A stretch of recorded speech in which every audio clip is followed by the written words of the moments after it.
പരിശുദ്ധ നാമം മഹത്വപ്പെടുമാറാകട്ടെ. ഈ വിലയേറിയ പ്രഭാതത്തെ ഓർത്ത് കർത്താവിനെ സ്തുതിക്കുന്നു.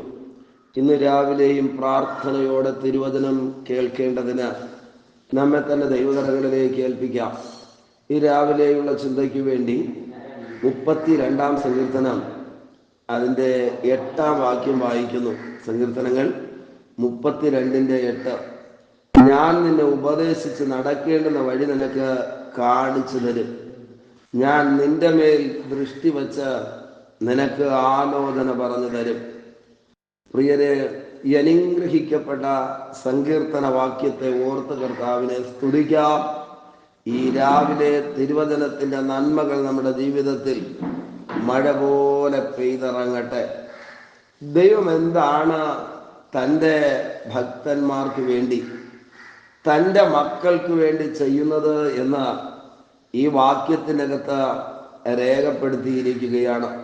2 കാര്യങ്ങൾ ചെയ്യുന്നു എന്നാണ് 8-ാം വാക്യത്തിനകത്ത് എഴുതിയിരിക്കുന്നത്. ദൈവം തൻ്റെ മക്കൾക്ക് വേണ്ടി ചെയ്യുന്ന ഒന്നാമത്തെ കാര്യം, ദൈവം ഉപദേശിക്കാനായി തുടങ്ങും. ആമേൻ. വെറുതെ ഉപദേശിക്കുമെന്നാണോ?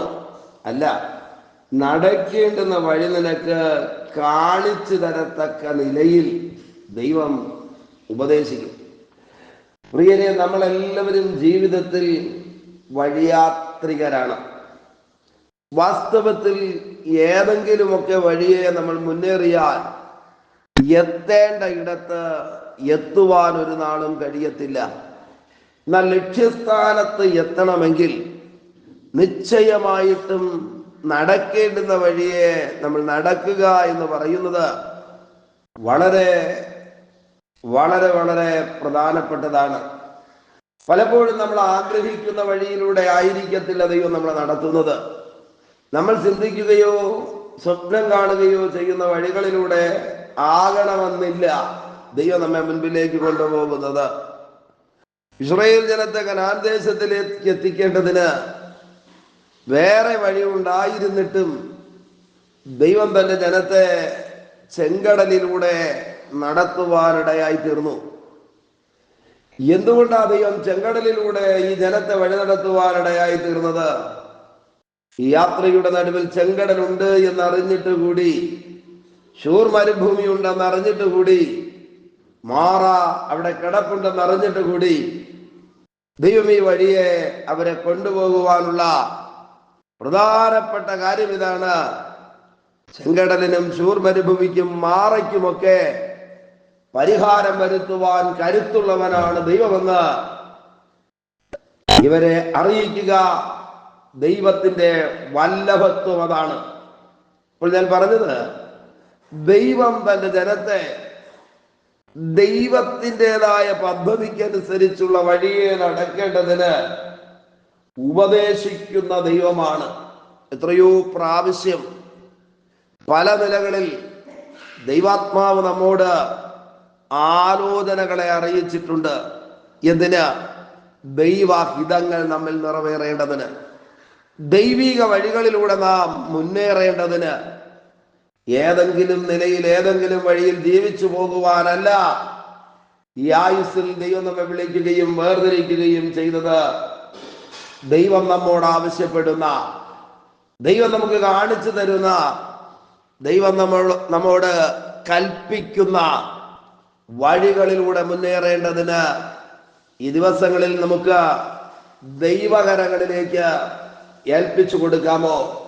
ഈ വാക്യമത പറയുന്നത്, ഞാൻ നിന്നെ ഉപദേശിച്ച് നടക്കേണ്ടുന്ന വഴി നിനക്ക് കാണിച്ചു തരും.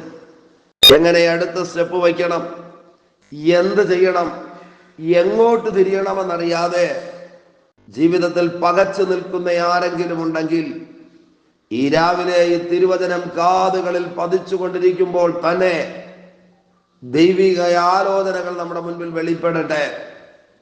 വഴി കാണിച്ചു തരുന്ന ദൈവത്തിന്റെ പ്രവൃത്തി നമ്മുടെ ജീവിതത്തിൽ വെളിപ്പെടട്ടെ. പ്രിയരെ, എല്ലാ വഴികളും അടഞ്ഞാലും ഒരു വഴി കാണിച്ചു തരുവാൻ ദൈവത്തിന് കഴിയും. ആകുലതയോടെയാണോ ഈ രാവിലെ ഉണർന്നെഴുന്നേറ്റത്? പ്രതിസന്ധികൾ കണ്ണിന്റെ മുൻപിലുണ്ടോ?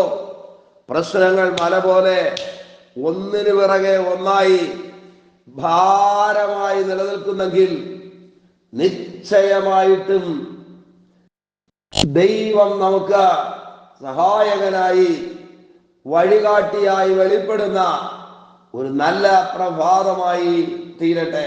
ഈ വാക്യത്തിനകത്താണ് പറയുന്നത്, ഞാൻ നിന്നെ ഉപദേശിച്ചിട്ട് പോകുമെന്നല്ല, ഉപദേശിച്ച് നടക്കേണ്ടുന്ന വഴി നിനക്ക് കാണിച്ചു തരും.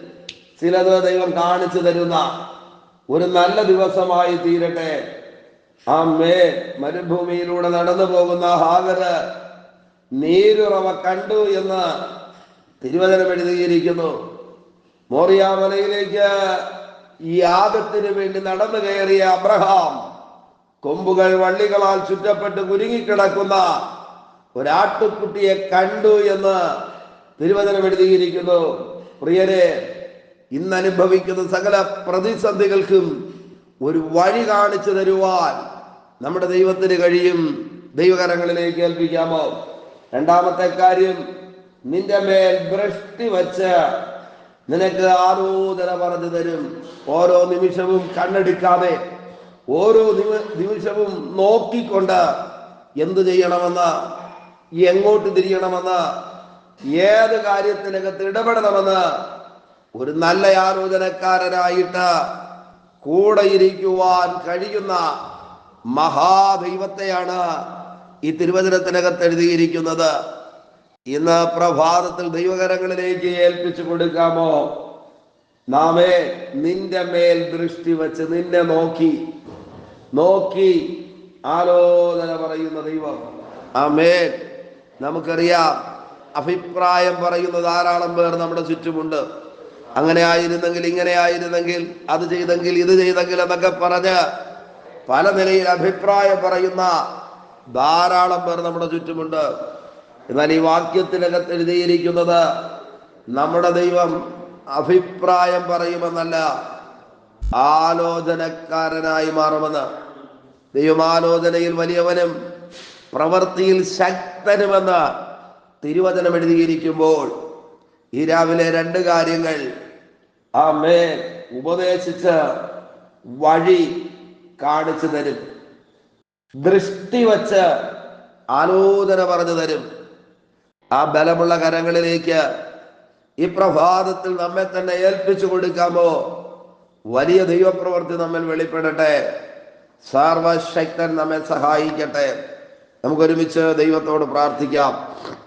പരിശുദ്ധനായ ഞങ്ങളുടെ നല്ല ദൈവമേ, സ്വർഗസ്വപിതാവേ, വിലയേറിയ പ്രഭാതത്തിനായി സ്തോത്രം. ഈ സന്ദേശം കേട്ടുകൊണ്ട് പ്രാർത്ഥിക്കുന്ന മുഴുവൻ പേരെയും ദൈവം അനുഗ്രഹിക്കണമേ. പൊന്നുകരങ്ങളിൽ വഹിക്കണമേ. ദൈവിക നന്മകളെ കൊടുക്കണമേ. ദൈവത്താൽ അനുഗ്രഹിക്കപ്പെട്ട വിലയേറിയ പ്രഭാതമാക്കി മാറ്റും. തിരുകരങ്ങളിലേക്ക് ഏൽപ്പിക്കുന്നു. അധികാരമുള്ള യേശുവിന്റെ നാമത്തിൽ പിതാവേ, ആമേൻ, ആമേൻ. Okay, God bless you. ദൈവമായ കർത്താവ് എല്ലാവരെയും ധാരാളമായി അനുഗ്രഹിക്കട്ടെ. ആമേൻ, ആമേൻ.